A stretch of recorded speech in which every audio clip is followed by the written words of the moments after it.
თუ რა მნიშვნელობა აქვს ასოცირების ხელშეკრულების შესახებ შეთანხმების დადებას ევროკავშირთან, მე მგონი ეს არის თემა, რომელზეც მთელი წელია ვლაპარაკობთ. ეს არის საქართველოს პოლიტიკური ასოცირება ევროკავშირთან და მისი ეკონომიკური ინტეგრაცია ევროკავშირთან. ანუ ჩვენი მთავარი მიზნისკენ გადადგმული ერთი მნიშვნელოვანი ნაბიჯი.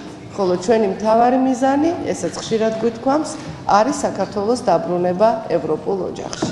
სანამ საბოლოოდ არ ჩამოყალიბდება და ხელმოწერილი არ იქნება ტექსტი, ის არ წარმოშობს არანაირ არც საჯარო სამართლებრივ უფლებებს და ვალდებულებებს. ისეთი საკითხები, როგორიც არის კითხვები, რა არის ეს შეთანხმება, როგორი ფორმატი აქვს, რას ითვალისწინებს, ძირითადი პრინციპები, ამოცანები, როდის შევა ძალაში, რას იკეთეს მოიტანს, რას ნიშნავს ეს ღრმა და ყოვლისმომცველი თავისუფალი სავაჭრო სივრცის ფორმირება, რომელიც ასე ხშირად გაისმის, რა არის სანიტარული და ფიტოსანიტარული ზომები და ასე შემდეგ. მარტივი განმარტებები რთულ თემაზე. ეს იყო ჩვენი მცდელობა.